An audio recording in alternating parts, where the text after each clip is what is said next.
Hey everyone, Corvus here. Welcome to this video on the Citadel Painting Handle Mk2.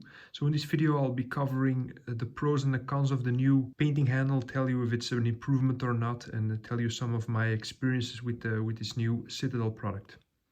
So it's not entirely new. It came out I think November last year. But first of all, there was a bit of a delay. I decided to order one of them, and it was part of a bigger order that got delayed because another item in my order was on a backlog, so I had to wait for that, and then finally arrived. I decided to first give it a good test, so not just take it out of the box and give it a review. I decided to wanted to paint a couple of hours at least with one of those painting handles before giving my opinion to you guys. So that's the reason that these miniatures are here now sitting around the painting handle. So I think I mounted that guy here on the painting handle, and the other ones, while I was painting up this batch of miniatures, the other ones were mounted on the Mark I painting handles. So like I said, I only have bought one of them.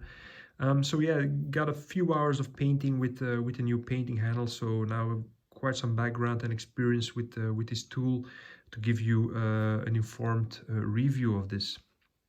So in this video we'll go over, like I said, the pros and the cons of the new one. So we'll be comparing the old one to the new one, and also finally giving my thoughts on this, if this is an improvement for the customer or only an improvement for GW sales figures. So before I move on, I'd like to remind you that Element Games is currently selling all their paint handles, Citadel paint handles, so both this Mark II one as the other ones, the XL one and the assembly paint handle, at 15% discount. So it's a great discount if you would like to buy these in bulk, for example. And Element Games is also offering other tools and paints and miniatures at a good discount always. So all you have to do is follow the link in the video description, will bring you to the website, and if you want even more discount, that store credit that is, you can use the code GER959 during checkout. Good. So yeah, first thing when I received this that was apparent to me is the size of this box, which is yeah, a bit smaller than the previous one. Now I don't have an old box, but yeah, you could definitely tell that this would never fit in this box. So smaller box, I think this really will benefit Citadel the mostly, because they will be able to fit more on a pallet. We'll check the weight of this new paint towel as opposed to the old one in a minute. But I think this is something to keep in mind, that these boxes are smaller, so Citadel really benefits from this design. And talking about the design, yeah, when I first saw this on their website, I was like, yeah, why didn't they design it immediately like this in the first place? If you look at this, the much more slender design. Also the base is wider. Yeah, I think for me it really seemed that this was a logical evolution. So I was really looking forward to trying this one out. So before we continue, like I said, this looked more stable, and indeed it is more stable if you compare it to the old one. Now this seems to be a lot wider. We'll measure it in a minute. This seems to be a lot wider, but in fact these edges are round, so you only end up with this small surface that's contacting your desktop. And this is, yeah, a lot wider, and also the weight of this top part, so the center of mass of this paint handle, is a lot higher than this one. So that really is a big benefit. So talking about size, let's just try to measure this. So this base is about 25 millimeters, and if you take the new one, compare it to the new one,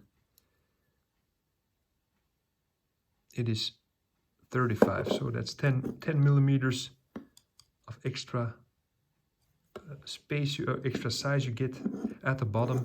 And then the height of this one is about, I think, 75 millimeters, and this one is slightly higher, so at 85. Now I'll check the weight. The Mark I, 55 grams,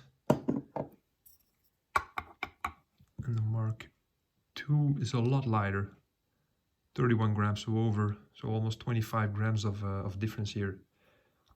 And that difference in size brings me to bit of a first drawback I wanted to talk about. So this is lighter, and like I said, so the center of mass of this one is a lot lower, like I said, than the previous one. But if you mount a miniature on top of this, then yeah, the weight of the miniature, I mean, this is a rather bulky miniature, the weight of this also adds up, and you end up in a situation that's similar to this one, because of course this is heavier, but it's not as heavy as the miniature that goes on top. But if you combine this with a miniature, yeah, this benefit is really going away a bit, in my opinion.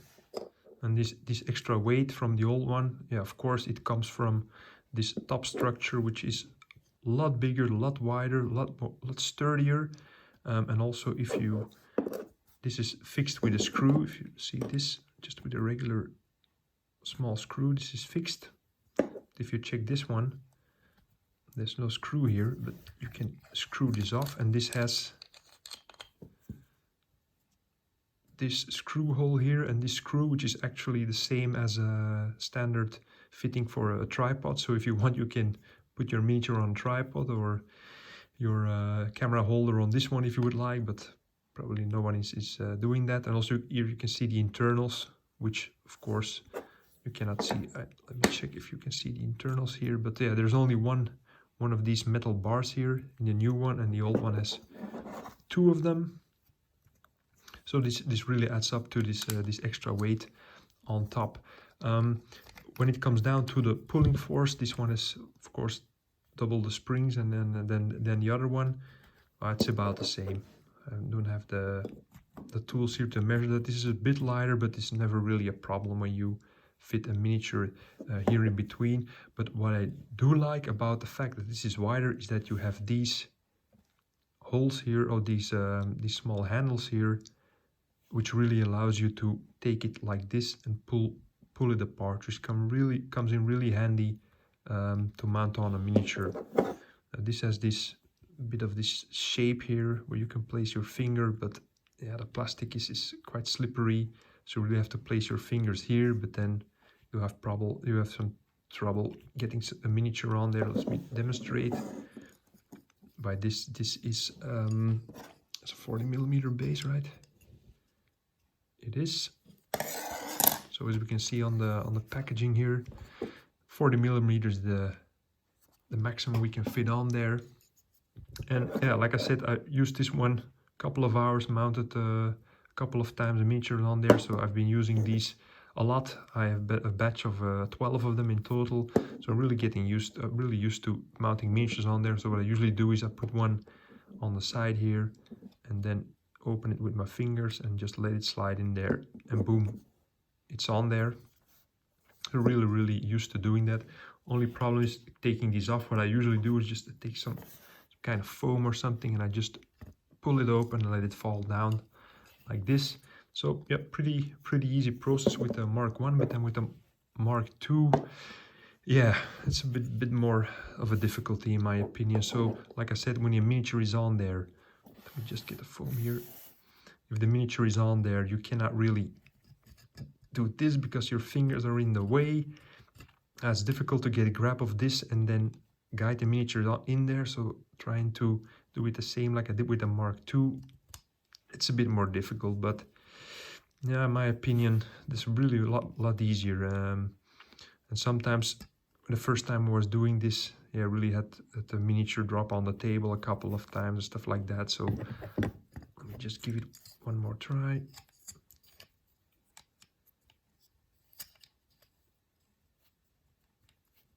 I guess you see it's a bit more difficult, but it's going pretty well these because it's probably on camera. But anyway, I like the Mark 1 on that regard.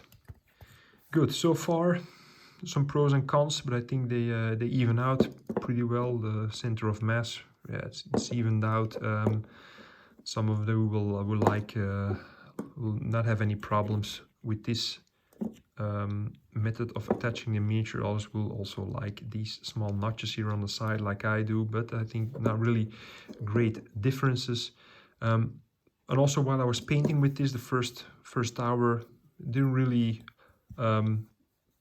feel like that of a difference, although I like the bigger grip. I have pretty large hands, and also what I used in the past were just some yeah, some vitamin bottles, for example, which are a bit light, a bit wider, and I really like to have it like this in my hands.